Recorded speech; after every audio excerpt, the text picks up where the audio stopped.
Who knows? It might be like the best harvest ever. Let's just go for it. We planted it. We figure it out and go from there.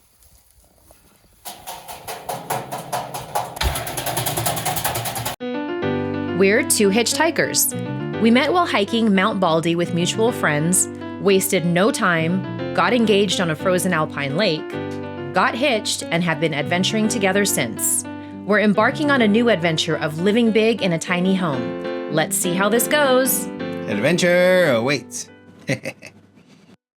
Well, I've recruited some help from our guest.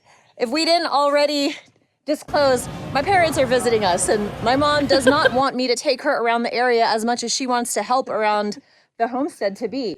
So we're busy right now trying to level off this ground because we're going to be putting some pavers to make that outdoor shower a little bit more comfortable.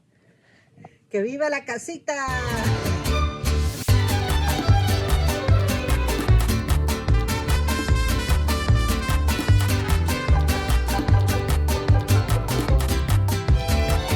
Well, we leveled off this gravel pad. I did a little shoveling and my mom did a little bit of raking. So now what we need to do is pad this down. So we're gonna do a little two-step. Oh, come on.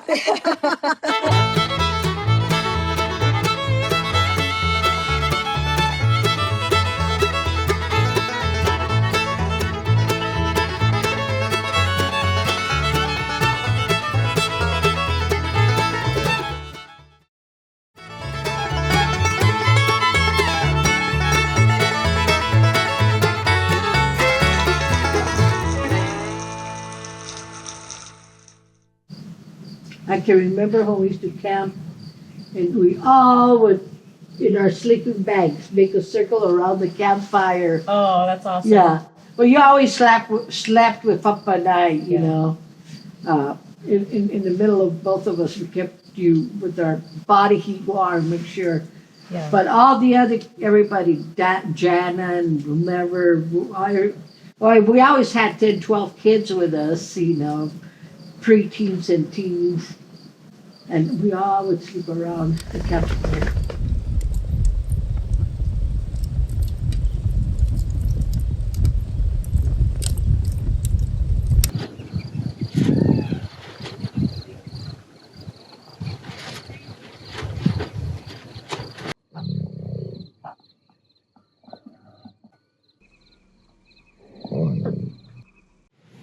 Are we going down?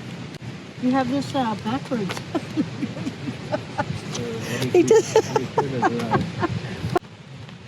Hey, Pop. Yeah. Put your hood on. Huh? Put your hood on. Huh? And we're here at Lower McCloud Falls, taking them on a little tour of the general area. Who's going to keep going?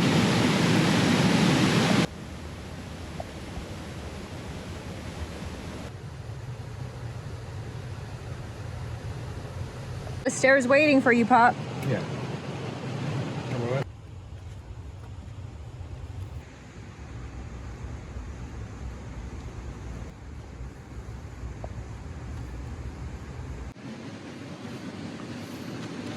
Did you count how many steps that was? Huh? How many steps was it? How many steps? I don't know.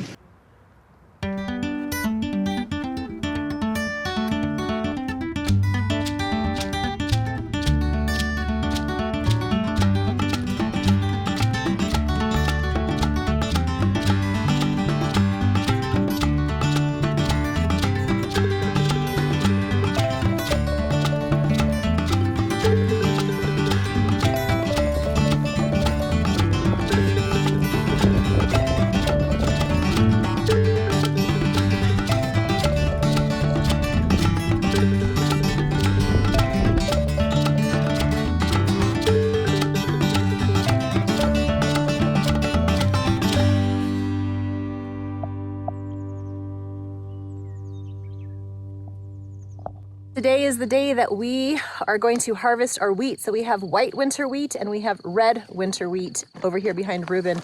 We're not expecting a ton, but whatever we can get will be... If we can get our input, that would be awesome because we put in 15 pounds, and if we can get 15 pounds out, yeah, that would be pretty that neat. would be pretty awesome. And we have a lot of weeds in here, so we know we have a lot to work on.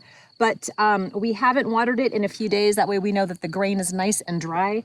So, but the berries are nice and hard now. So they're at the, it's a Feeks scale is what it's called, that are at a Feeks scale 11.4.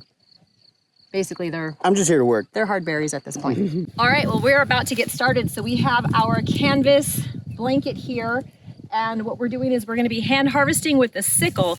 And we are actually starting a little bit later than normal. It's hot for us right now, but we had to wait until the humidity dropped. We had a little bit of dew this morning, which is good for the rest of the garden. But for the wheat berries, we want them completely dry because we don't want them to be stored with any moisture. That will, of course, cause mold, and we don't want that. So here we go. We have a lot of weeds here in this field, so. Yep, we're gonna have a lot of work to separate all this out.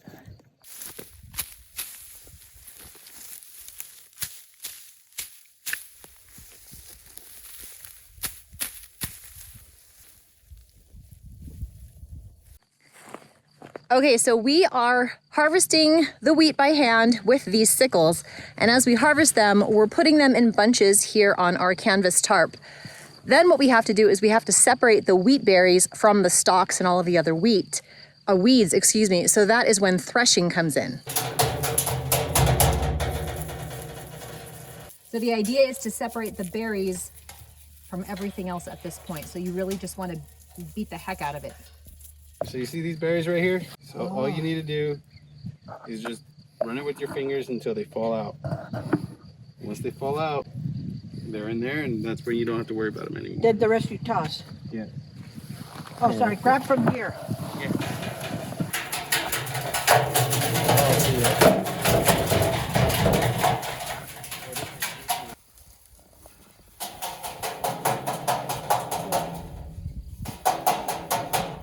Beat it up, Pop, beat it up.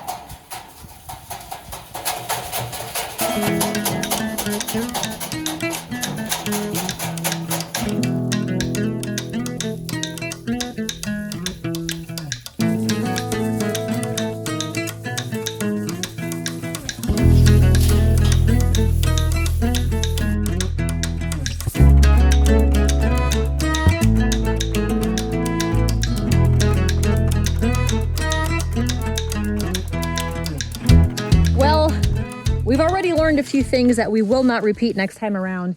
We harvested the white winter wheat, which is on this section, and we got an okay return, it looks like. Of course, we still have to winnow everything and see exactly how many berries we actually got.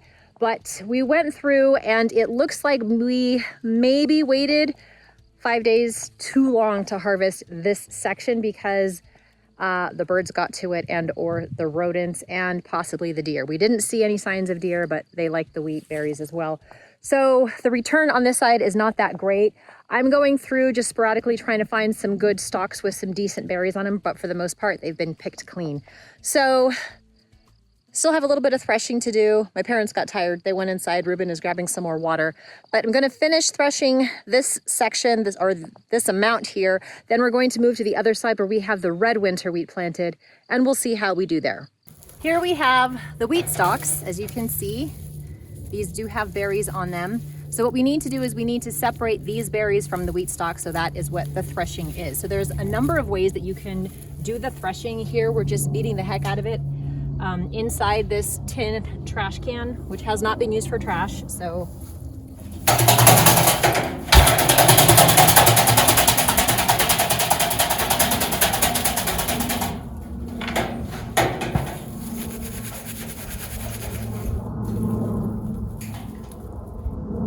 you can see in there are some berries. So that is what we're after. This is the first stage.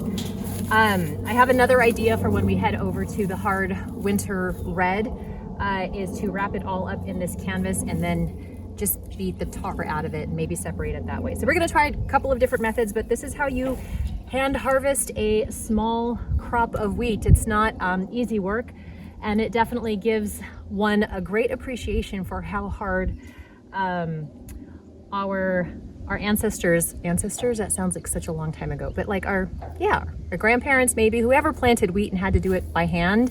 It was a lot of work. I can't help but think of the painting by D'Orsay where the harvesters stopped to pray the Angelus. Except I think they were harvesting potatoes. So a loaf of bread really took a lot to be able to get, or tortillas, or scones, or croissants, or whatever. But yeah, a lot of work. So this is not wheat here. This is very... it's wheat. It's just really small. Well, I'm looking at this. Sorry, the cheatgrass. Yeah, the cheatgrass overtook the wheat, and the wheat went to seed, but it's really small. I don't know if the juice is worth the squeeze here. I don't know either. Like, that's the hard winter red. That's a good one right there, but... It is, but there's so few, like short and few and far between. This bunch didn't say their prayers. You want to try a little bit and see, or what are your thoughts? Who knows? It might be like the best harvest ever. Let's just go for it. We planted it. We figure it out and go from there. Because we already know we already messed up from the beginning. So let's just live with our consequences and prepare for the next one.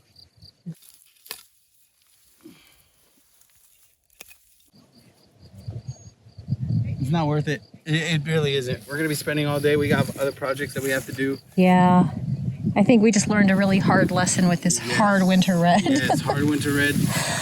They like to party close together, not far apart. Okay. We got winnowing to do. We got weed eating to do. We got to chop this all down before it turns into a big fire hazard. It already is a big fire hazard.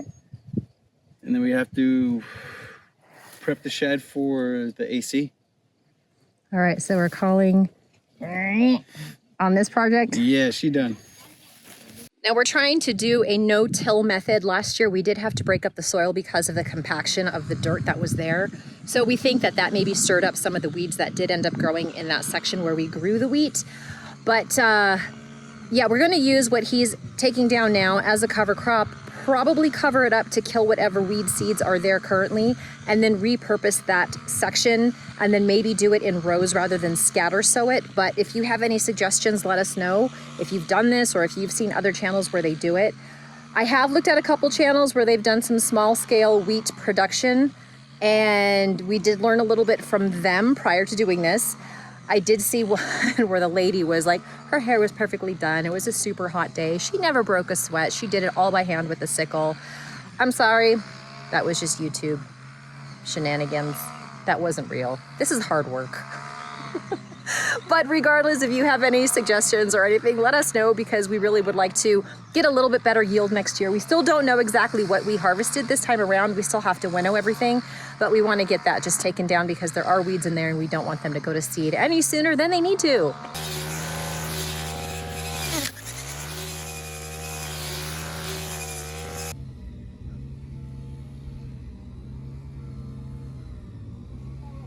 Excellent.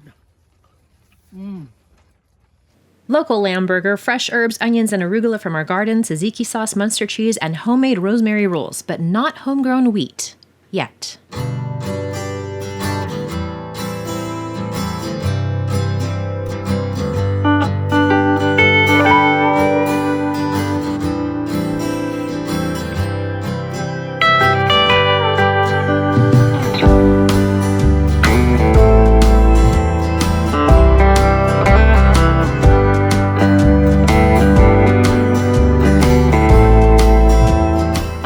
We've had a wonderful time hosting you, Mom and Pop.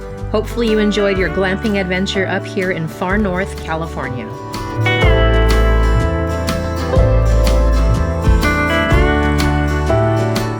Well, summer is upon us, and today we are expecting triple digits. So what we need to get done today is to install the small AC unit into the battery shed right there. What we've been doing at this point is just opening the doors when it's cool to let the cold air in, and then shutting them because it is insulated to keep the warm air out. But since we're hitting triple digits, we need that AC unit ASAP. So right now we're getting started on pouring the concrete slab that it needs to sit on. And as usual, we're not really behind on projects. We're right on time. No, we're definitely behind. I'm trying to be optimistic. No. Reality. Here. Now. Okay. Ready.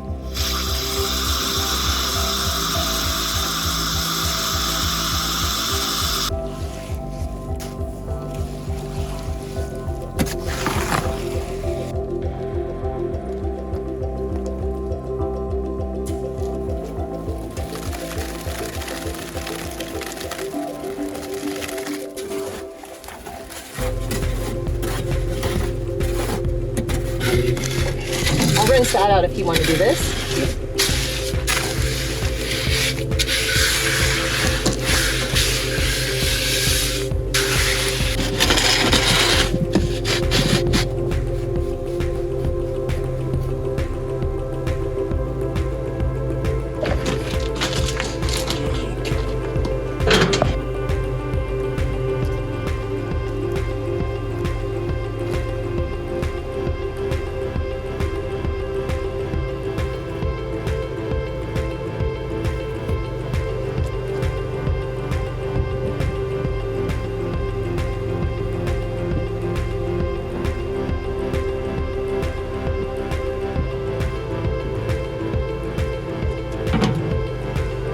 Yep. Yep.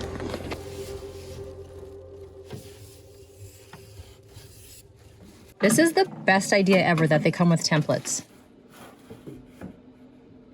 And then we're gonna give it a slightly level down like that. So it drains outside.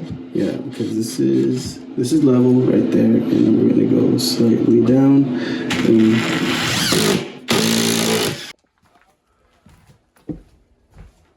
I'm gonna be positioning this to stick out. Nice, nice, nice. And then we gotta do the whole connection with the bebop boots and bobbity boom.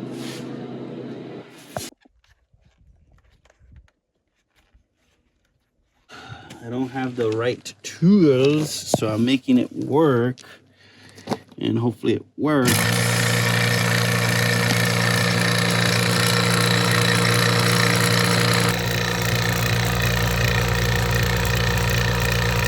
So this is putting the system under vacuum. So the machine has to run on purely Freon with absolutely zero air in it. Yeah.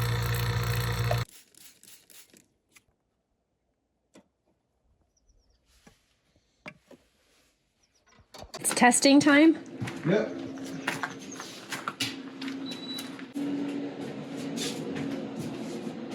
Well, you got power. You feel cold air? Yeah. It's just taking a little while to run through the Freon. But yeah, it's getting colder. Well, the AC is on. It is 93 degrees by the batteries. It is 102 over in the corner where the AC is. So we're going to shut this door, let it run for about 20 minutes, and then see what temperature we get in there. Should I shut the light off? Yeah. Both ACs on right now. The batteries are still holding up. The solar panels are like, the solar panels aren't keeping up. They're down to 600 watts. But that's because the sun is so low. Exactly. The sun is low. But We'll see. We'll check back in 20 See. minutes. Let's go inside and cool off. yeah. All right, we hit the 20-minute mark, so we're gonna go open the shed door and see how it feels. goes. Because this is going to tell us if the batteries are not going to get cooked during the summer, because that would really suck.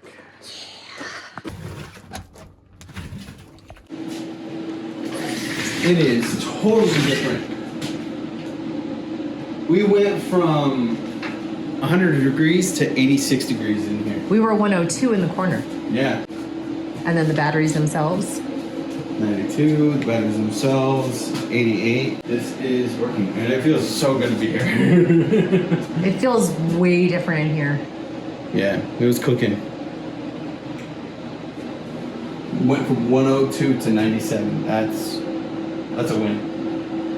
And then in the winter, when this thing gets down to freezing, as long as it keeps it at 54 in here, we're good. Yeah, it's huge. Yeah. It's not just an AC, it's a heater too. Yeah. Hooray! Indeed. tomorrow we'll wrap it up. We'll get everything all dialed in. Should be ready to go. That's good, because tomorrow it's going to be 105. Oh, God. The next day it's going to be 108. All right. No pressure. No pressure. Good thing we got this knocked out today. No, my goodness. Yeah, because the batteries, they get up to 100 degrees. That's where a battery could run away. And if it runs away, that's it. We're done. If we have snail trails inside the panel, that means that the silver has broken down and it's no longer conducting the same amount of electricity as it should. So, maintenance is key. Like, people put these on their roofs and forget about them, and then they think that they're supposed to work perfect all the time when they're supposed to be cleaned like once every 2 months. Makes an observable difference. Thankfully, we do not have any snail trails yet. Just by cleaning these panels, we gained efficiency by 200 watts. So how much wheat did we end up harvesting? Honestly, it's been a little warm and we haven't had the chance to winnow anything yet. We'll definitely have an update for you next week. For right now, we're just trying to stay cool and beat these high temperatures. We could not have installed the AC unit into the battery shed at a more opportune time. Along with these triple digits and the extremely low humidity, wildfire season is upon us. We're in no immediate threat, but the winds could change anything at any moment, so we're always keeping an eye on things. We're thankful that my parents did not have to endure this heat or the smoky air. Well, family, that wraps up the update for this week. Check back next week to see what we get done in these triple-digit temperatures. As always, thank you for watching, and if you did get something out of this, let us know in the comments below, and don't forget to like and subscribe. See you next week!